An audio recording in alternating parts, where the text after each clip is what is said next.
राजा कासिम जी बोले, राजा कासिम जी बोले करेंगे, उनको छिपाएंगे। हम क्या सुने आपसे? ठीक है, राजा कासिम जी अपनी बात पूरी करें। राजा कासिम जी अपनी बात पूरी करें। के सिन्हा सर इनको बोलने दो, कुछ जुमला बोलना चाह रहे हैं, बोले। हाँ, मैं खूबसूरत सा जुमला कहना चाह रहा हूँ। बोलिए बोलिए। मोदी सरकार ने भारतीय फौज को कहा कि हमने इनको खुला छोड़ दिया, तो क्या भारतीय फौज जो है, आर्मी है, क्या कोई वो कुत्ता है आवारा जिसको खुला छोड़ दिया थोड़ा गली में जाकर? थोड़ा तमीज से, थोड़ा तमीज से। राजा कासिम जी, राजा कासिम जी, थोड़ा संभल कर। मैंने आपको बोलने के लिए इजाजत दी, बोलने के लिए कहा, तो उसका मतलब नहीं है अब भारतीय सेना के खिलाफ उलूल जुलूल कुछ भी बोलेंगे। राजा कासिम जी, बिल्कुल नहीं, बिल्कुल नहीं, बिल्कुल नहीं, हम बिल्कुल नहीं सुनेंगे, बिल्कुल नहीं सुनेंगे। आपने क्या कहा भारतीय सेना के बारे में? जरा मैं इनको बता दूं। अरे पिल्ले आप भेजते हैं, आप पिल्ले भेजते हैं वहां से, भारतीय सेना के बारे में इस तरह की बात करते हैं।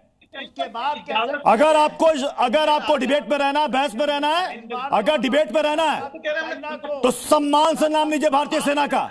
जिसको आप करना चाहते हो ना बड़ी गेम। के सिन्हा सर, एक सेकंड, के सिन्हा सर, एक सेकंड, के सिन्हा सर, एक सेकंड। मैं दिनेश नंदन सर आपके पास आ रहा हूं। ये भारतीय सेना के बारे में राजा कासिम जी, आप जो मुस्कुरा रहे हैं, आपको शर्म आनी चाहिए। भारतीय सेना के बारे में यहां बोलना है, सम्मान के साथ बोलना है। ये वही सेना है जिसने आपको घुटने के बल पर लाया था, घुटने के बल पर लाया था। कितनी बार आपको ठोका है, कितनी बार मारा है? तो मैं कह रहा हूं कि इज्जत करें ना। अरे खुद देखें अपनी सेना को, खुद अपनी सेना को, अपने मुल्क को देखें आप, और अपने पाले हुए पिल्लों को देखें आप, ठीक है? अब भारतीय सेना के बारे में कुछ भी बकवास मैं बर्दाश्त नहीं करूंगा, बिल्कुल नहीं। भारतीय सेना के बारे में कुछ भी बर्दाश्त नहीं करूंगा। दिनेश नंदन सर, मतलब क्या, कितनी बेशर्मी के साथ ये बात कर रहे हैं? दिनेश नंदन सर, भगा दी। कुत्ते वो लोग हैं जो मेडिकल लेके भाग रहे, डर के भारत के। कुत्ते वो लोग हैं जो छुप छुप के घूम रहे हैं, और ये जो कुत्ते हैं ना, ये 1948 से भौंक रहे हैं। सबसे पहले इन्होंने जम्मू के अंदर कबालियों का भेष लेके अंदर आए, तो इन कुत्तों को भगाया हमने। फिर 48 के अंदर जब इजराइल की और अरब की लड़ाई हुई, तो आप ही लोग थे आतंकवादी जिन्होंने गोला बारूद और हथियार मार दिए। 67 और 73 की इजराइल की लड़ाई में तुम्हारे कुत्ते पायलट पकड़े गए। उसके बाद 67 के अंदर ही वेस्ट बैंक के अंदर 50 पाकिस्तानी कुत्ते पकड़े इजराइल ने। उसके बाद इन्हीं कुत्तों को भोंकते हुए पाया गया ऑस्ट्रेलिया के अंदर बॉम्ब ब्लास्ट में। इसी कुत्तों को देखा गया बांग्लादेश में जब शेख हसीना पे अटैक हुआ, हुजी के साथ में मिला हुआ। इन्हीं कुत्तों का जो सरदार था जियाउल हक ब्रिगेडियर, वो जॉर्डन के राजा के कहने पे, जिस फिलिस्तीनी का तुम दम भरते हो, शर्म नहीं है? 20,000 फिलिस्तीनी मारे इन्हीं कुत्तों ने। और यही कुत्ते का राजा फिर बाद में आपका मार्शल वाला आके बैठा, बोला भारत से जीत नहीं सकते तो ऑपरेशन तोपात चलाओ, यहाँ पे इनको 1000 कट्स दो। उन्हीं कुत्तों ने फिर बॉम्बे अटैक किया, इन्हीं कुत्तों ने फिर बॉम्बे ब्लास्ट करा ट्रेन में, इन्होंने पार्लियामेंट पे अटैक किया, इन्होंने पठानकोट पे किया, इन्होंने उड़ी में किया, इन्होंने फिर पहलगाम में किया, इन्होंने पुलवामा में किया।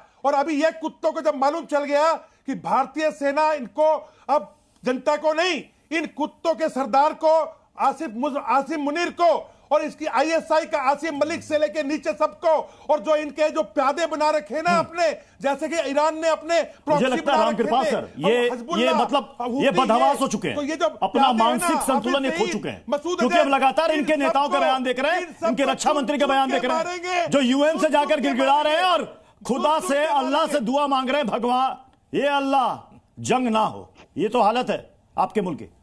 रामकृपाल सर, मुझे तो बड़ा दुख भी हुआ और आश्चर्य हो रहा है कि जिस तरह की भाषा अभी पाकिस्तान के हमारे भाई ने कही है, आप ये बताइए खुद आपका मुल्क के लोग आपको क्या सोच रहे होंगे?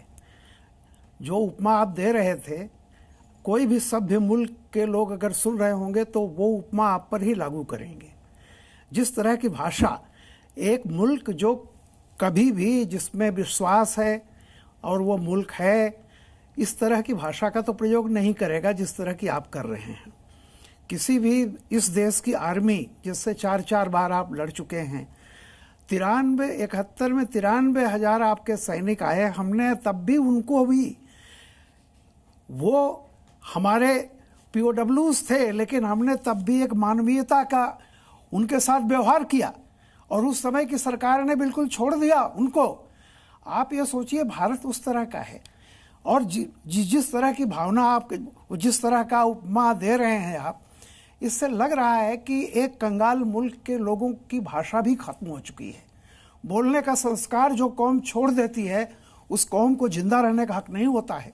आप समझ लीजिए, हम लोग कम से कम इस तरह की भाषा का प्रयोग नहीं करते हैं। रही बात ये कि कोई भी चीज़ जब चैनल पर आप आएँ तो कृपया देखें कि आपका भी देश मुल्क देख रहा होगा, हम लोग भी देख रहे होंगे। कम से कम एक लेवल तो होना चाहिए बातचीत का, ताकि लगे कि हम कुछ पढ़े लिखे लोगों के बीच वार्ता हो रही है। जिस शब्दों का प्रयोग किया बहुत ही खराब है, और वो मेरे लिए नहीं खराब है, आपके मुल्क के लिए भी खराब है। अगर आपके मुल्क के बाशिंदे उस शब्द को देख करके खुश होंगे तो अभी से पता है कि ऐसे देश का फ्यूचर क्या होगा।